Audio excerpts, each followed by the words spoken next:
महाराष्ट्र विधान परिषदेचे सभापती माननीय प्राध्यापक राम शिंदे साहेबांचं स्वागत करतील डवले साहेब। उच्च आणि तंत्र शिक्षण संसदीय कार्यमंत्री माननीय चंद्रकांत फडणवीस यांनी आवास योजनेसाठी दिलेला 100 दिवसाचा कार्यक्रम 45 दिवसात पूर्ण करणारे ग्रामविकास आणि पंचायत राज मंत्री माननीय जयकुमार गोरे यांना मी प्रास्ताविक करण्याची विनंती करते।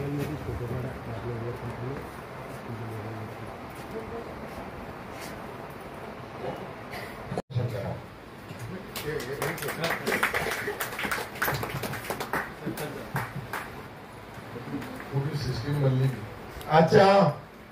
प्रधानमंत्री आवास योजना ग्रामीण भागाचा टप्पा क्रमांक 2 सिल्लोड कारखान्याचे माजी चेअरमन आदरणीय रामदास पाटील, संजयजी दमाळे, आमच्या भगिनी दुर्गाताई पवार, राष्ट्रीयताई निकम, शकुंतलाताई बनसोड, प्राध्यापक मनसूरजी कादरी, शिवाजी टोपे, रवीजी गायकवाड, सुनीलजी दुधे, जिल्हा परिषद 16-17 मध्ये 20 नोव्हेंबर हा दिवस राष्ट्रीय आवास दिन म्हणून साजरा केला जातो आणि या वर्षी 1 जानेवारी ते 2025 या 10 एप्रिल पर्यंत या 100 दिवसाचा जो कार्यकाळ सन्माननीय मुख्यमंत्री महोदयांनी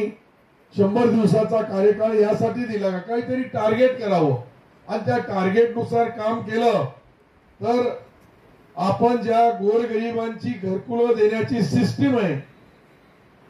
यामध्ये काही बदल केले। आता भूमिहीन लाभार्थ्यांना जागा उपलब्ध करून देणे यासाठी सरकार पैसा देतो, परंतु तितक्या पैशामध्ये घरकुल बनत नाही। यासाठी आपण शासकीय जागा मोफत उपलब्ध करून देणे, शासकीय जमिनीवरला अतिक्रमण नियमकुल करणे, पंडित दीनदयाळ उपाध्याय घरकुल योजनामध्ये अर्थसहाय्य देणे, लाभार्थ्यांचा